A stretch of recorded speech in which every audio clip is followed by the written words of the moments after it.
നമസ്കാരം. Raf talk ഫുട്ബോളിലേക്ക് അവർക്കും സ്വന്തം സൗത്ത് അമേരിക്കൻ മേഖല ഒളിമ്പിക് ക്വാളിഫയറിൽ ബ്രസീലിന് ജയം. 1-നെതിരെ 2 ഗോളുകൾക്കാണ് അവർ വെനിസ്വലയെ പരാജയപ്പെടുത്തിയിരിക്കുന്നത്.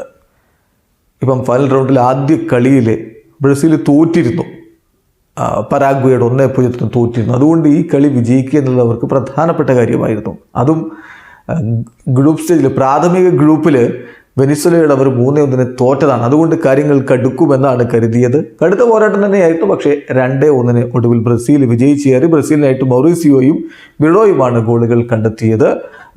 അതേസമയം വെനിസ്വലയുടെ ഗോള് ബൊളിവറാണ് നേടിയത്. നേരത്തെയും വെനിസ്വല മറ്റ് ടീമുകൾക്കെതിരെ കടുത്ത പോരാട്ടം പുറത്തെടുത്തിട്ടുള്ള ടീമാണ്.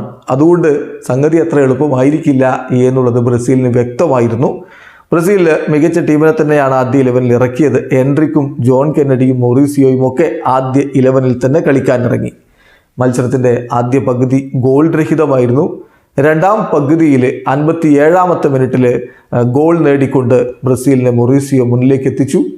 പിന്നീട് 67-ാമത്തെ മിനിറ്റിൽ ബൊളിവർ വെനിസ്വലയ്ക്ക് സമനില നേടിക്കൊടുത്തെങ്കിലും 88-ാമത്തെ മിനിറ്റിൽ ബിഴോ നേടിയ ഗോളാണ് ബ്രസീലിനെ വിജയത്തിലേക്ക് കൊണ്ടുപോയത്. അതിൽ ബ്യൂട്ടിഫുൾ ആയിട്ടുള്ള ഒരു അസിസ്റ്റ് എൻട്രിക്കിൻ്റെ വകയുണ്ടായിരുന്നു. എന്തായാലും മത്സരം 2-1 വിജയിച്ചതോടുകൂടി ഇപ്പോൾ ഒളിമ്പിക് ക്വാളിഫയറിൻ്റെ ഫൈനൽ റൗണ്ടിൽ ബ്രസീൽ 2ാം സ്ഥാനത്തേക്ക് എത്തിയിരിക്കുകയാണ്. 2 കളികളിൽ നിന്ന് ബ്രസീലിന് 3 പോയിൻ്റായി. 2 കളികളിൽ നിന്ന് 4 പോയിൻ്റുള്ള പരാഗ്വേ ഒന്നാമതാണ്. 2 കളികളിൽ നിന്ന് 2 പോയിൻ്റുള്ള അർജന്റീന 3ാം സ്ഥാനത്ത്. വെനിസ്വലയ്ക്ക് 2 കളികളിൽ നിന്ന് 1 പോയിൻ്റാണുള്ളത്. ഈ ഫൈനൽ ഗ്രൂപ്പിൽ നിന്ന് 2 ടീമുകളാണ് ക്വാളിഫൈ ചെയ്യുക. ബ്രസീലിൻ്റെ അടുത്ത കളി അർജന്റീനയ്ക്കെതിരെയാണ്. ബ്രസീലിന് സമനില നേടിയാൽ പോലും അടുത്ത ഘട്ടത്തിലേക്ക് കടക്കാം. പക്ഷേ അർജന്റീനയ്ക്ക് വിജയിച്ചേ പറ്റൂ എന്നുള്ളതാണ് സാഹചര്യം. വീഡിയോ അവസാനിക്കുന്നു.